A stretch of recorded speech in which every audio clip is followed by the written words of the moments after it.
Agora vamos estudar o movimento bandeirante. Bom, existiam dois tipos de bandeirantismo durante o Brasil colonial. O primeiro deles eram as entradas e o segundo, as bandeiras propriamente ditas. Bandeiras, porque na medida que essas pessoas, esses indivíduos, desbravavam o território e desrespeitavam o Tratado de Tordesilhas, eles fixavam bandeiras para saber exatamente aonde estavam pisando, tá? Então, o que era o movimento bandeirante? O que foi o movimento bandeirante? Expedições com destino ao interior, em busca do quê? De riquezas. No caso das entradas, o que os portugueses objetivavam? Metais preciosos. Então, essas entradas serão feitas desde que Portugal tem contato com o território brasileiro. Afinal de contas, eles tinham essa grande ambição. Então, vão incentivar o desbravamento do território em busca das pedras preciosas. Os bandeirantes também vão fazer isso, só que, inicialmente, a busca se dava pela sobrevivência, tá? Então, nos tipos de bandeiras existentes, estava, por exemplo, a bandeira de apresamento. E o que seria a bandeira de apresamento? Apresar o quê? Apresar índios, tá? Os índios também eram utilizados como mão de obra escrava, né? Então, naquele contexto, estavam faltando escravos africanos também. Então, os indivíduos da região de São Paulo, muitas vezes senhores de terra empobrecidos, vão buscar na mão de obra indígena a busca pela sua sobrevivência e vão capturar esses índios, muitas vezes, na região sul do Brasil, porque na região sul constavam muitas missões, aldeamentos jesuítas, né? E os jesuítas tinham essa relação de proteção para com os índios. Na região norte também vai acontecer muitos apresamentos, tá? Então, esse vai ser o norte inicial. Só que, depois que a União Ibérica acaba,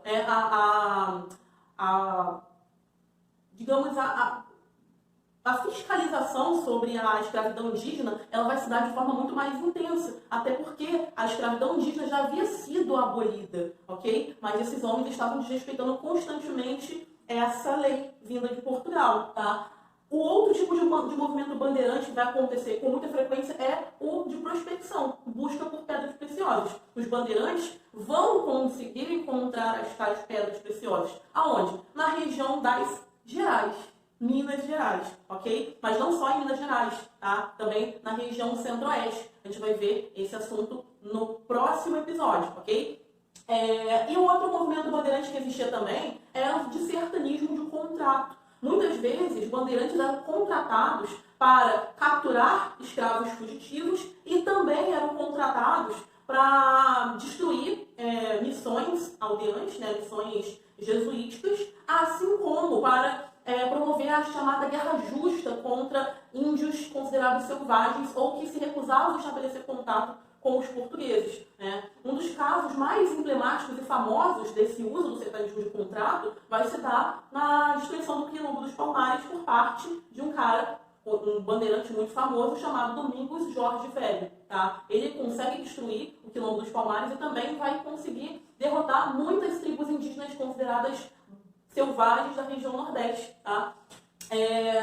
Outro tipo outro tipo de bandeirantismo que vai acontecer são as chamadas monções fluviais. O que seriam essas monções fluviais? O desbravamento do território brasileiro através de dois rios, tá? A região centro-oeste, por exemplo, ela só podia ser acessada através dos rios, contornando o sul do Brasil, entrando pela bacia do Rio da Prata, navegando pelo Rio Paraguai, para então chegar na região centro-oeste. Inicialmente, as monções eram utilizadas para descimentos, ou seja, para levar mantimentos à região centro-oeste. Mas depois que as pedras preciosas são descobertas na região, vai ser utilizada também para trazer o carregamento para a região sudeste, ok? E uma outra coisa interessante que acontece nesse período: disputas entre bandeirantes e jesuítas. Os bandeirantes, eles eram favoráveis à escravidão indígena, porém os jesuítas não, então eles vão estar sempre em constante conflito, né? Um filme bem interessante que aborda essa questão é o filme A Missão, tá? Inclusive, recomendo que vocês assistam, beleza? Agora, sobre os tratados e limites. Uma situação necessária que precisava acontecer. Uma vez que o Brasil era dividido pelas capitanias hereditárias, ele teria direito a uma pequena faixa de terra, né? Uma pequena entre aspas, né? Mas considerado o tamanho que o Brasil é hoje, era pequena. No entanto, essa faixa de terra, essa divisão entre Portugal e Espanha, meio que deixa de fazer sentido durante a União Ibérica. bastante frequência, tá? Então, gradativamente, né, o território brasileiro ele vai crescendo, ele vai se expandindo, tá? Mas era necessário acontecer um tratado que redefinisse essas fronteiras. Então, serão feitos muitos tratados para a definição das fronteiras do Brasil atual, tá? Só que já gravem desde o início, né, o nome do tratado mais importante, Tratado de Madrid. É ele que vai dar os contornos mais ou menos parecidos com o que temos hoje, beleza? Então, vamos lá. Por que acontecem esses tratados? Vocês já devem ter entendido, né? Mas por que acontece esse tratado aqui, o Tratado de Lisboa? Ele vai acontecer por conta do conflito que existia lá na região sul, porque era uma região estratégica, era uma região onde aconteciam contrabandos, era uma região onde tinham muitas missões jesuíticas, era também uma região onde se estabelecia um comércio muito próspero através das minas de prata que existiam naquela região. Então, era uma região estratégica também para que o Brasil tivesse acesso à região centro-oeste, como eu falei. Então, as disputas que acontecem ali se dão de forma muito intensa, tá? Esse Tratado de Lisboa ele vai acontecer por quê? Porque a Espanha vai invadir a colônia do Sacramento, a atual Uruguai, que pertencia a Portugal, tá? Só que Portugal, naquele contexto, tinha apoio de quem? Da Inglaterra. Então, a Inglaterra pressiona a Espanha a devolver essa colônia. E é o que vai acontecer. Então, esse tratado é o tratado da devolução da colônia do Sacramento a Portugal, tá? Só que isso aí é um assunto complexo, né? A colônia do Sacramento vai ser objeto de disputa muito grande durante muito tempo entre Portugal e Espanha. E é o que a gente percebe aqui, ó, no Tratado de Utrecht, o primeiro e o segundo. Eles vão se dar no contexto externo, né, de crise de sucessão do trono espanhol. Né? O trono espanhol vai cair sob as mãos de um rei francês, o Duque de Anjou, né, que era o neto do Luís XIV, tá? O Rei Sol. Então, através dessa tomada do trono, os franceses e os espanhóis vão ser inimigos da Inglaterra, porque a Inglaterra estava crescendo e se expandindo naquele momento e não queria concorrentes. Então, a Inglaterra vai apoiar um novo nome para assumir o trono espanhol e francês, tá? E eles, no caso a Espanha e a França, vão acabar perdendo nessas disputas, né? Porque a Inglaterra conta com o apoio da Holanda, conta com o apoio de Portugal, né? E também conta com o apoio do Sacro Império Romano Germânico. Então, seria uma disputa um pouco desleal, né?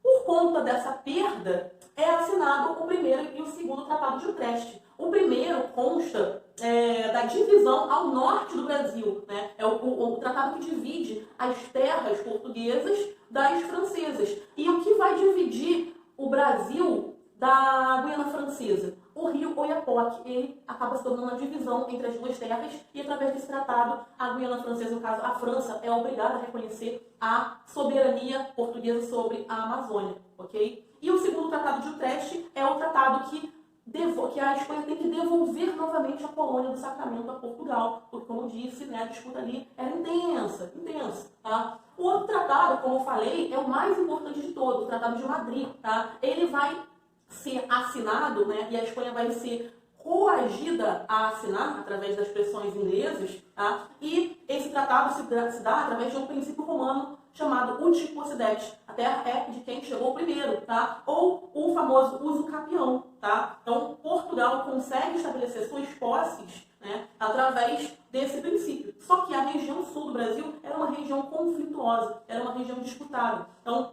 a região dos Sete Povos de Missões ficava para o Brasil e a região do Sacramento para a Espanha. Só que os jesuítas da região dos Sete Povos não aceitam a dominação portuguesa, né, porque os portugueses queriam a escravidão dos indígenas naquele contexto, né, no caso os bandeirantes que estavam ali presentes, que eram portugueses. Então, esses jesuítas vão, e junto aos índios, vão promover uma guerra, né, contra essa dominação. E essa guerra é a Guerra Guaranítica. Então, através dessa guerra, o Tratado de Madrid vai ser adiado, tá? E o Marquês de Pombal, que era o primeiro-ministro da época, ele vai assinar o Tratado de El Pardo, que é o tratado do cancelamento do Tratado de Madrid, tá? Algum tempo depois, é assinado o Tratado de Santo Ildefonso. Por quem? Pela Dona Maria I, que era conhecida como a Maria Louca, e nesse contexto vai ser conhecida como a Viradeira. Porque, para praticamente todas as coisas que o Marquês de Pombal faz, ela vai lá e desfaz, tá? Inclusive, ela vai desfazer esse tratado de El Pardo e vai redefinir as fronteiras ao sul, né, e em todo o território brasileiro. Então, através do Tratado de Santo Ildefonso, é reafirmado o Tratado de Madrid em todo o território brasileiro, só que na região sul, a região dos Sete Povos de Missões e a colônia do Sacramento ficava para a Espanha. Isso desagrada os portugueses, porque perdem duas regiões ao mesmo tempo. Então, finalmente, é assinado o Tratado de Badajoz em 1801, que vai reafirmar este tratado aqui, tá? Então, o território brasileiro vai permanecer da forma como estava no Tratado de Madrid, tá? E através do Tratado de Badajoz, a região dos Sete Povos de Missões fica para Portugal e a colônia do Sacramento para a Espanha. Só que ainda não há fim dessas disputas entre Portugal e Espanha pela colônia do Sacramento, ok? Por hoje é só, pessoal. Espero que tenha ficado tudo claro, né? Ou pelo menos quase tudo. Qualquer dúvida, por favor, entrar em contato. Beijão!